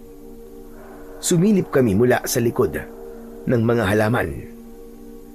Pero gano'n na lang ang pagkadismaya ko nang makitang huli na ako. Nakakain na ng putahing may lason ang aking anak. Nakita ko si Ariana na nakahandusay sa gitna. Hindi siya gumagalaw at yung ibang aswang naman ay nakalupasay sa lupa. Namimilipit sila sa matinding sakit ng tiyan. Sumusuka sila ng itim na likido. Ganon din ang gobernador. Nakaluhod siya habang mahigpit na nakahawak sa sikmura niya. Tumalab ang itim na pulbos na ginawa ko. Nang hina ang buong katawan nila. Ngayon na po, Manlando! Sumugod na po tayo! Tama ka, Kulas. Sige, sugod! Sabay-sabay kaming tumakbo, pasugod sa gitna ng bulwagan. Agad na pinagpapatay namin ang mga aswang na nanghihina. Sinamantala namin ang pagkakataon na walang laban ang mga halimaw dahil sa lason na nakain nila. Pinagtataga ng mga kasama namin ang mga bisitang nakagawn at nakabarong. Pinukpok nila ng kahoy ang mga ulo ng mga bantay. Walang awang gumanti ang mga taong ikinulong sa basement. Sa sandaling yon, umalingaw-ngaw ang ingay at walang katapusang hiyawan. Pinagbababaril at walang awang pinatay ng mga kasama namin ang mga aswang na sinubukang tumayo. Hiniwa nila ang mga laman ng mga halimaw nang walang pag-aalinlangan. Gumanti ng gusto ang mga kawawang biktima. Sige, ubusin niyo silang lahat. Wala kayong ititirang buhay sa mga hayop na yan. Mga walang hiya kayo! Paano niyo ito nagawa sa amin?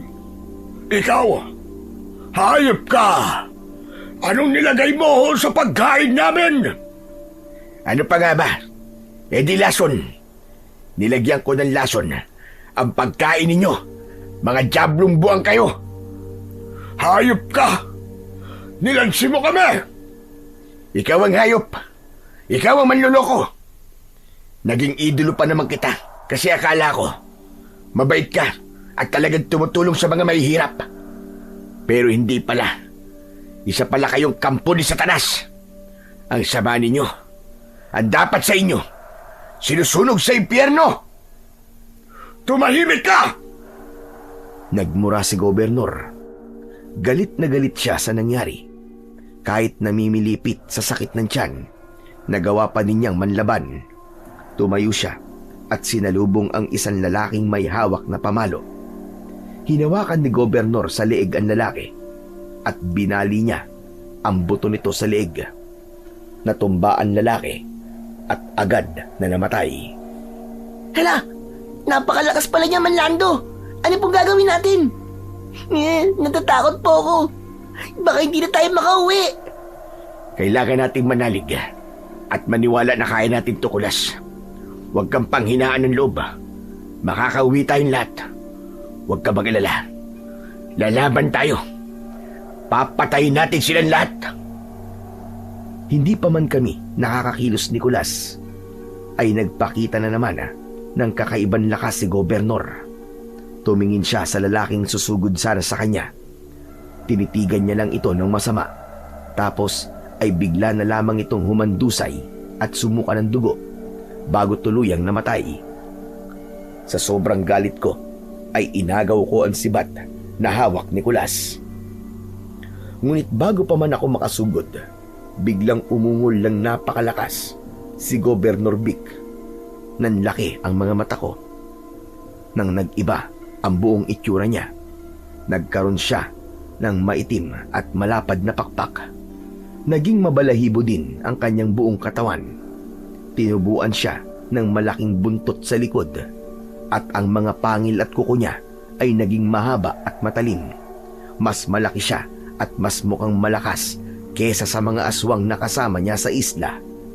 Ilang sandali pa, malakas niyang ikinampay ang kanyang malalaking pakpak at lumipad paitaas. Nasa taas na siya, Manlando. Ano pong gagawin natin? Sandali lang, Kulas. Mag-iisip ako. Huwag kang masyadong maingay. Umikot-ikot si Gobernador sa itaas. Maya-maya lang ay mabilis siyang bumulusok pababa. Dumagit siya ng isang biktima. Kinawit niya ang kanyang matutulis na kuko sa balikat ng isang kasamahan namin at muli siyang lumipad paitaas. Sumigaw yung lalaki, humihingi ng tulong, pero walang awa ang aswang na yon. Sa itaas, walang kahirap-hirap niyang pinagpunit-punit ang laman nito.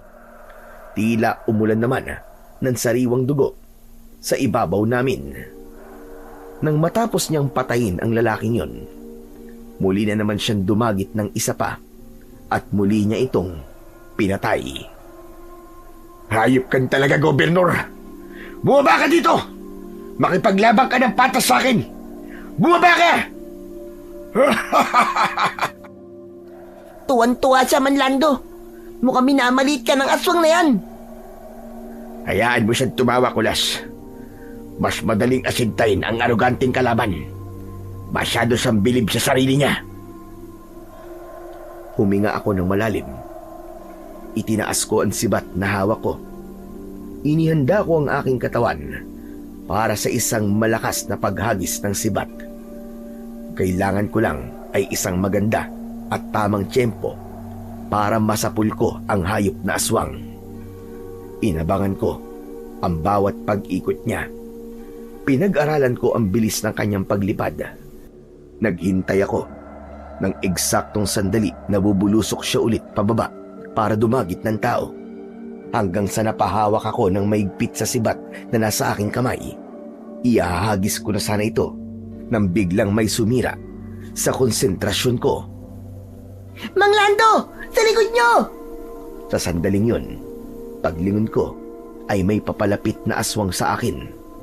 Sa gulat ko ay hindi kagad ako nakakilos, ngunit may biglang tumayo sa harap ko at humarang sa pagitan ko at ng halimaw. Kasunod nito ay nakarinig ako ng dalawang malalakas na putok ng baril. Bumagsak ang aswang, butas ang ulo at wala ng buhay. Napaatras ako, napakurap ng ilang beses. Hindi ako makapaniwala na ililigtas ako ng tao na yon. Kanlas, bakit mo ko iniligtas? Hindi ba't kaanib ka nila? Isa ka ding aswang, di ba? Oo, isa nga akong aswang. Pero hindi ko piniling maging ganito. Manlando, tulad na sinabi ko sa iyo kanina, dalawa lang ang pamimilian ng mga taong napapadpad dito sa isla. Kamatayan o habang buhay na paglilingkod sa hayop na gobernador na yun. Kung ganun, hindi ka talaga nila kasama. Naging aswang ka dahil pinili mong mabuhay, kapalit ng iyong pagkatao at kalayaan. Tama ka. Yun ang totoo, Manlando. Matagal na ako naghihintay ng pagkakataon para pabagsakin ang demonyong yan. At ito na ang tamang oras at pagkakataon para tapusin ang kasama niya at ng kanyang mga alipores. Hindi ako makapaniwala. Pagkatapos ng lahat ng pananakot mo kanina, akala ko talaga Maniwala na po kayo, Mang Lando. Mabait po talaga si Sir Canlas. Sa totoo lang po, siya po nagpuslit sa akin palabas kanina. Siya nagturo sa akin kung saan ang mga biyag sa basement at kung paano sila mapapakawalan nang hindi napapansin ng mga gwardya. Tama ng daldalan. Wala na tayong oras, Manlando. Tignan mo sila. Mukhang nawawala na ang epekto ng lason na nilagay mo sa pagkain. Napatingin ako sa gitna ng bulwagan at nanigas ang buong katawan ko sa aking nakita. Yung mga aswang na di pa napapatay ay dahan-dahang tumayo. Tapos ilang sandali lang ay tinubuan din sila ng malalapad na pakpak tulad ng gobernador. Lumipad sila sa itaas at nagpaikot-ikot sa ere bago dumapo sa bubong ng mansyon. Akala niyo ba ay matatalo niyo kami? Mga hangal! Walang makakalabas ng buhay sa inyo dito. Lalong-lalo ka na, Canlas. Isa kang traidor. Binigyan kita ng kapangyarihan. Tapos ito lang pala ang isusukli mo. Kapangyarihan ba yung pipilitin mo kami kumain ng kapwa namin tao? Hayop ka, demonyo ka. Kung mababalikan ko lang yung araw na ginawa mo akong aswang, mas pipiliin ko na lang ang mamatay kesa maging katulad mo, demonyo! Ganun ba? Yun naman pala ang gusto mo eh. Pwes pagbibigyan kita. Mga kasama, wala kayong ititirang buhay sa mga yan. Sige na, lapain niyo silang lahat. Sa isang kumpas ng kamay niya, sabay-sabay na umatake pababa ang mga aswang mula sa bubong. Mang Lando! Ayan na po sila! Mabilis na lumapit sa akin ang isang babaeng aswang. Muntik niya na akong madagit. Mabuti na lang ay mabilis akong nahila ni Canlas at binaril sa ulo ang aswang na yon. Patay itong sumadsad sa lupa. Si Governor ang tutukan nyo. Kami naman ang bahala sa mga alipores niya. Sige na! Sige, pero bantay mo to si Kulas ha. At yung anak ko si Ariana. Huwag mong hahayaang makalapit sa kanila ang mga hayop na yan. Sige, ako nang bahala. Muling lumipad pa itaas si Governor Vic. Paikot-ikot siya at tila nag-e-enjoy sa panunood ng madugong labanan sa lupa. Mga hayop kayo!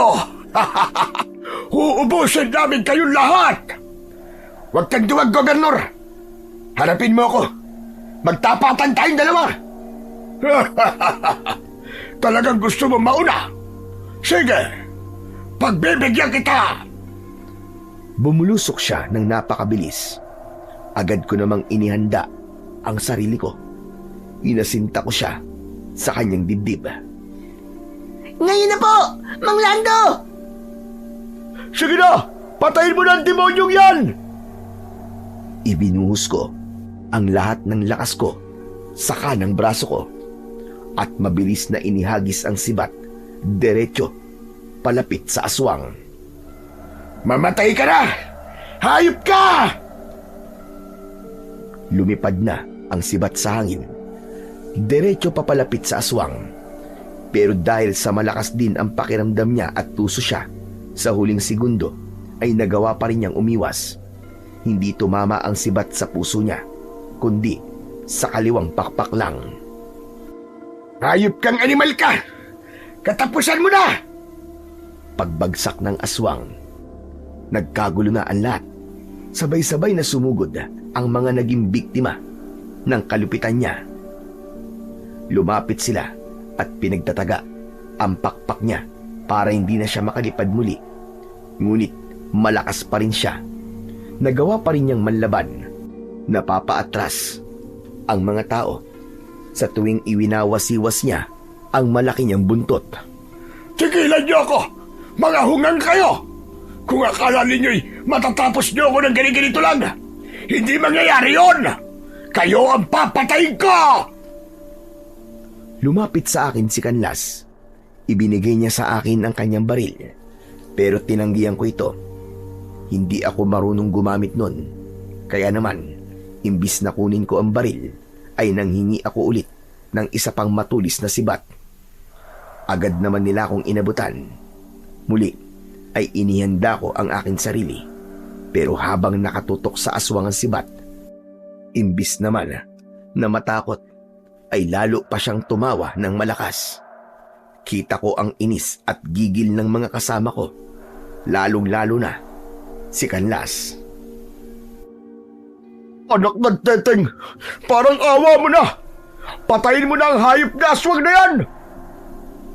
Tumango ako at humugot ng isang napakalalim na hininga. Ibinuka ko ang aking binti para kumuha ng buwelo at itinuon ko ang aking buong atensyon sa halimaw. Handa na akong tapusin ang laban. Sige, Lando! Sige, ituloy mo! Akala niyo ba, kapag napatay niyo ako rito, tapos na ang lahat? Hindi, mga hangal!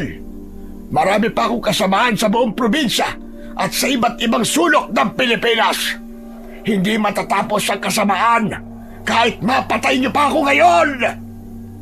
Wala akong pakialam, hayop ka, kung gaano pa kayo karami sa labas ng isla na to. Ang mahalaga sa akin ngayon, mawala ka na sa mundong ito. Kung mamamatay ka, labis akong matutuwa. Dahil kahit papano, ay nabawasan na ang masasamang nilalang na katulad mo. Hindi ka na makakapanakit pa ng ibang tao. Hindi ka na makakapatay ng mga inosente. Mamatay ka ng hayop ka! Sa isang iglap, ibinuhos ko ang lahat ng lakas ko sa pagbitaw ng sibat. Inihagis ko ito at tumama ito ng diretsyo sa kanyang tiyan. Tumagos ito hanggang sa kanyang likod. Sumigaw ang aswang. Mabilis akong nang agaw ng isa pang itak. Gamit ito, buong puwersa ko itong itinusok sa kanyang lalamunan para tuluyan na siyang hindi makahinga at makapagsalita. Nangisay si Governor Vic. Tapos, ang mapupulang mga mata niya ay dahan-dahang nawalan ng liwanag hanggang sa maging abo na lang ang kulay nito. Wala na si Gobernur. Patay na ang pasimuno ng piyesta ng mga aswang. Nang makita ng ibang natitira pang aswang na wala na ang kanilang pinuno, bigla silang nagkagulo. Ang iba ay sinubukan lumipad palayo, pero mabilis naman silang nahabol at napatay ng mga kasamahan ko. Wala kaming itinirang buhay sa mga kalabang aswang, maliban sa grupo ni Kanlas. Nang masiguradong wala ng panganib, agad kong nilapitan ang anak kong si Ariana. Wala pa rin siyang malay. Ariana! Ariana, anak, gising! Gumising ka, anak! Ano nangyari sa kanya, Mang Lando? Bakit ayaw niya magising? Nakakain siya ng putahing may lason. Ariana, maawa ka naman sa tatay. Huwag kang bibitaw, anak, lumabang ka. Pakiusap, Huwag mo akong iiwan, anak! Napahagulgul na ako. Akala ko talaga ay huli na ang lahat. Na baka napatay ko ang sarili kong anak gamit ang niluto kong may lason. Pero biglang lumuhod si Kanlas sa tabi namin at hinawakan ang pulso ni Ariana. Huminaw ka man, Lando. Buhay pa siya. At sigurado akong hindi ito dahil sa lason. Ano sabi mo? Pero di ba siya ang unang tumikim ng pagkain? Tama ka. Pero di ba, wala naman yung epekto sa tulad mong tao. Hindi aswang si Ariana. Ano sabi mo? Totoo ba narinig ko? Hindi aswang ang anak ko? Oo. Nasa ilalim lang siya ng matinding hipnotismo ni Governor Vic. Ginamitan siya ng itim na mahika para magmukhang isa sa amin. Pero tao pa rin ang anak mo. Sa totoo lang, plano talaga ni Gob na gawin siyang aswang sa huling bahagi ng piging. Doon sana mangyayari yung ritual. Ipapalunok sa kanya ang isang itim na bato. At pag naging aswang na siya, saka naman siya gagawing asawa ng hayop na gobernador na yon. Diyos ko, salamat. Pero sigurado ka ba talagang ligtas na ang anak ko? Oo. Dahil sa naadlangan natin ang plano niya at napatay natin ang aswang na yun, hindi na tuloy ang pagsasalin. Kaya wag na kayo mag-alala. Okay lang yan si Ariana. Ang nakikita mong panghihina niya ngayon ay epekto lang yan ng pagkakagapos ng isip niya kay Gob. Kung ganun, salamat naman. Akala ko talaga'y wala na. Akala ko talaga'y tuluyan na siyang naging halimaw. Kaya nga po, Manlando. Hay, mabuti naman at ayos na ang lahat. Ilang sandali pa ay dahan-dahang gumalaw si Ariana. Nag-uumpisa na rin bumalik ang normal na kulay ng kanyang balat. Kulas, tubig! Bigyan mo ko ng tubig, bilis!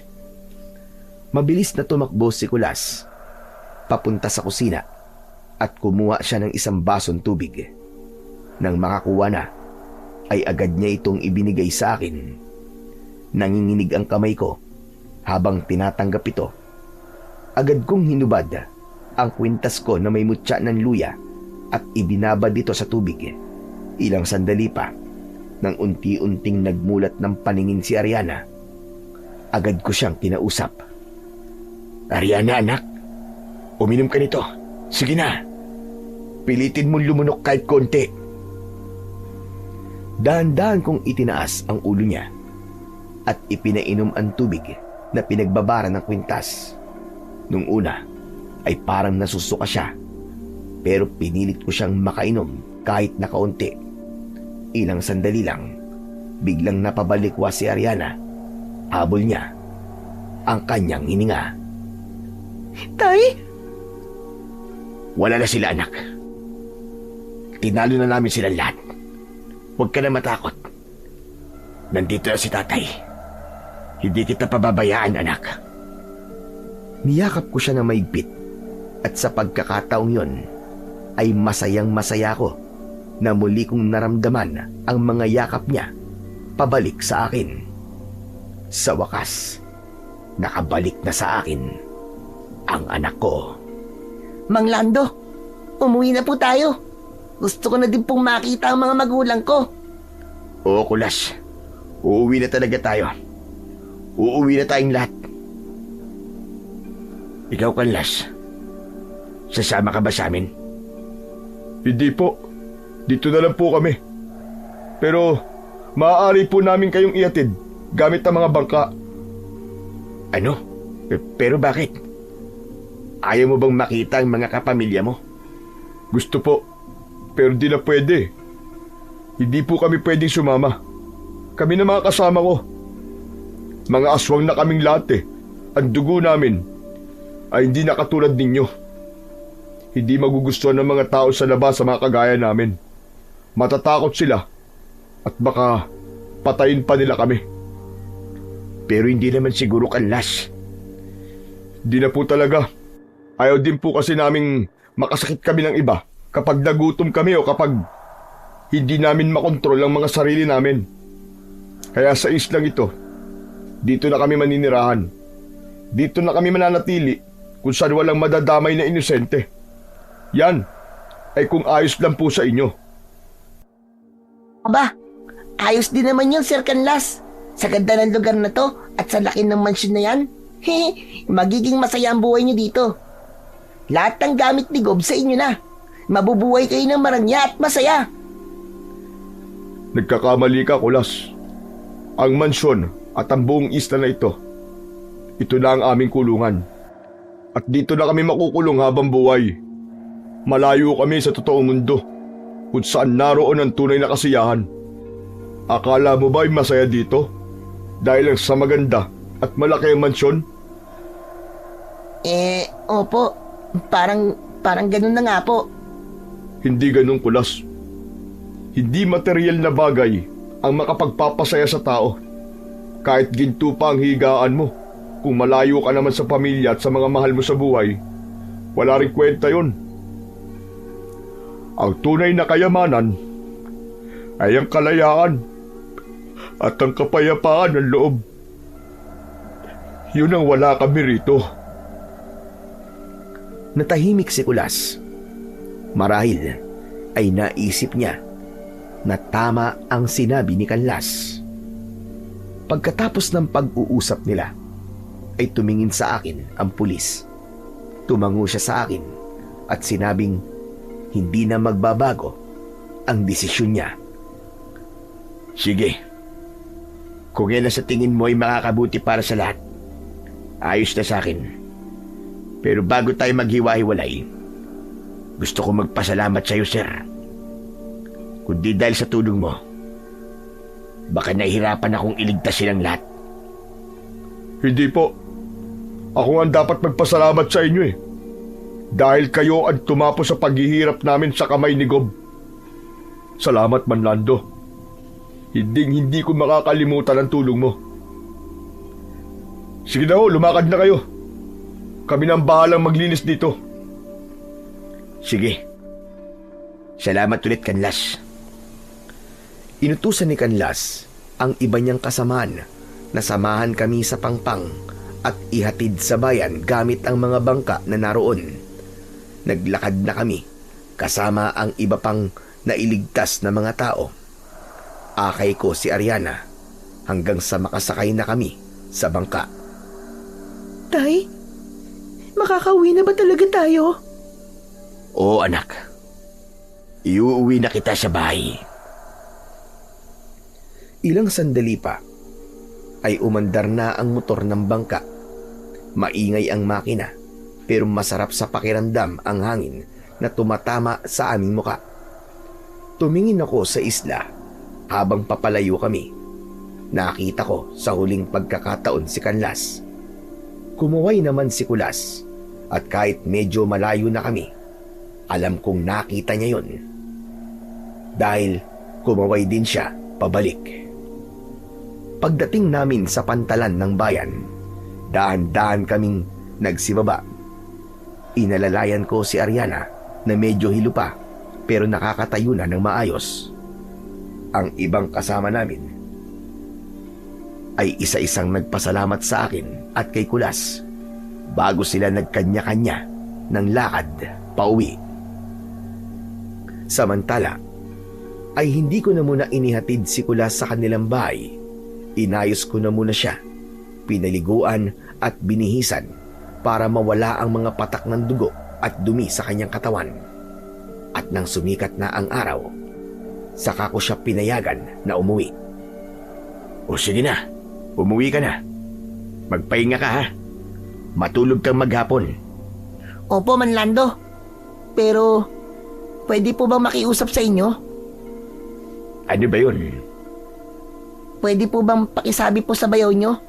Huwag na silang tatanggap ng mga event na gaganapin sa mga isla o sa mga liblib na lugar.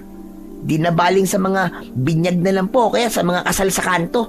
Basta wag na sa ganun. Nakakatakot eh. Muntik na tayo maging pulutan. Oo na. Sasabihin ko talaga yan sa kanila. Huwag kang mag-alala. Sige po, Manlando. Ate Ariana, magpahinga po kayo na maigi ah. Bukas, back to normal na tayo.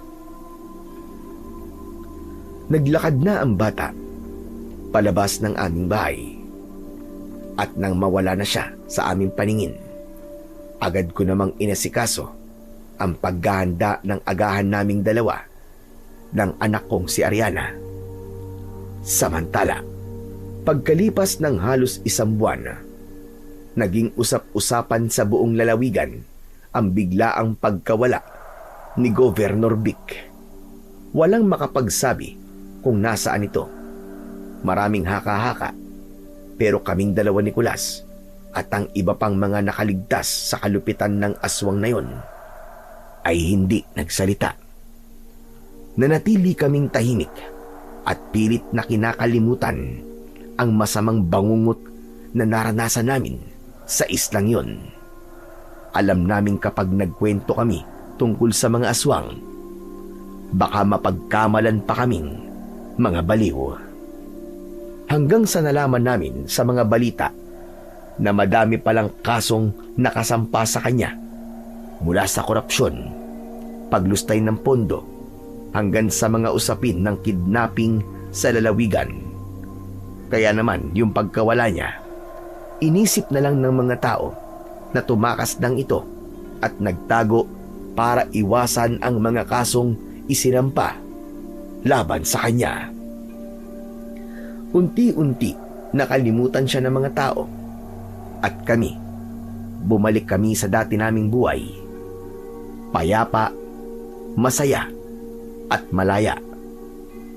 Totoo ang sabi ni Kanlas, hindi sa rangya ng buhay mahahanap ang tunay na kaligayahan, dahil ang tunay na saya ay mararamdaman sa piling ng mga mahal sa buhay at kaibigan.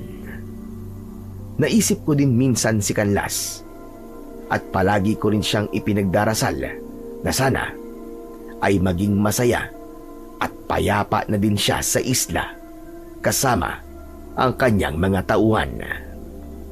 Hanggang dito na lamang po ang aking kwento, Sir Blair. Maraming salamat po dahil napili po ninyo ang aking kwento para i-ere sa inyong mga YouTube channel na The Voice Addict at mga kwento ni Apong Isaac. More powers po at sana ay mas lalong lumago ang channel ninyo. Dumami pa sana ang mga subscriber. Muli, ako po si Lando. Sana nagustuhan nyo ang aking kwento at marami kayong natutunan na magagandang aral. Maraming salamat po sa walang sawa ninyong pakikinig at pagsuporta sa aking mga YouTube channel. Huwag niyo po sanang kalimutan na mag-subscribe at i-hit na rin po ang notification bell para sa mas marami pang mga kwentong aswang at katatakutan mula sa mundo ng kababalaghan. Hanggang sa muli, at pagpalain po nawa kayong lahat ng Diyos na may kapal.